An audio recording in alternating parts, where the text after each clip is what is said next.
領域展開無料勲章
Okay, so here's the Beserker build out one-shot MV. It's not even fully min-maxed, by the way. I'm using the Core Alloy Greatsword.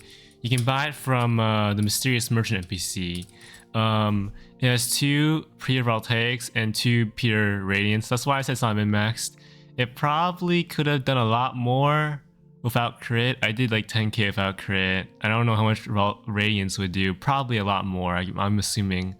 If I crit and proc Steel Ball, that's probably a 20,000 nuke. Can probably one-shot Crypt MV. But yeah, use this Crown Mana Blade, there's just nothing else better. I'm aware of diminishing returns on after you put 3 shards in your weapon, but it simply can't be helped because there's no way to test how bad the diminishing returns actually are. Okay, let's get into our masteries. This is a pretty suicidal mastery. So you get Intense Rage, you get a gigantic damage boost, obviously you want that. And they changed the rage and power proficiency, and unfortunately it's outdated, this description. It actually lets you defy death once every 6 turns while you are in rage and power. So basically you can't die in one turn. The turn of, or the turn after, or the turn after, depending on when they like quote unquote kill you. And then this one, Berserking Time, I don't even think I used Bloodlust stacks on this build. So it's just free damage. I just grabbed all the strength nodes.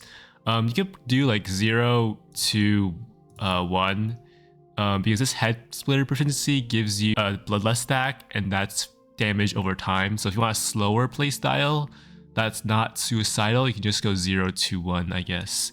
But yeah, this one I'm going 0, 1, 2 is the best for damage in the entire game. I'm using the Brawler Armor to stat max. I have 473 fizz damage. I'm running Inferno this time instead of Cursed because I don't want to inflict Sunder, because as you saw in the beginning, Sunder was selling runs. So clearly Inferno is better if you're better at the game. And I guess Cursed would be for if you just want to play casually. There's no problem with that. So yeah, this gears, you can copy these, but this is just for MV. If you were to use it outside of MV, you would just switch out like the Vainglorious Locket. Actually, this is useful for 3-turning Yartle. I guess I can show that. But you would use some different gears instead of this. If you want to farm like outside, like mobs, like you want Traveler's Lantern or like Dragon's Memoir, especially Dragon's Memoir. That was pretty good. So yeah, those are the only 2 notable ones I can think about for now. The artifact, you're not going to use this ever, basically. It's just there for cosmetic.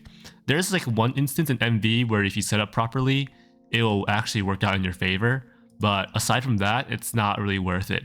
Also, our race is Estella, because when you're low, you gain like a 40% damage boost effectively, which is the highest damage boost in the entire game for a race, even more than Inferion. So, and you can, and your rage and power, it drops your health to a ridiculously low amount. Where is it? I guess I'll find it later. But like rage and power, the skill, it drops your health to like 20%. So you just, yeah, this one, it drops your health to the point where you can get the damage boost from Estella. Do note, you should, if you want, in order to actually get the Estella boost, you need to get hit or you need to have Immolation beforehand. Our passives, we went max Blaze of the World for another Death Defy. It's called Mulligan. Yeah, okay. Okay, I found what it's called. It's called Blessing of Survival. So it's like a second bounce back. So you can trigger your Death Defy and then trigger a Blessing of Survival to revive, to technically come back from death another time. So yeah, that's how this build defies death twice. Okay, so here we're back on everyone's favorite train dummy, the Yartle, the Blazing Dragon.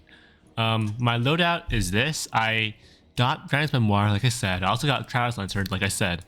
The reason why you want this is because you start with enough energy for your core and mana blade. So the more energy you have when you're attacking, the more damage you'll do, essentially. So the first thing you want to do is to Rage and Power. Because when you Rage and Power, your health drops to a very low amount. And you still need someone to trigger the Estella passive. This can be done via what's it called? Immolation, this skill, in case they don't attack you.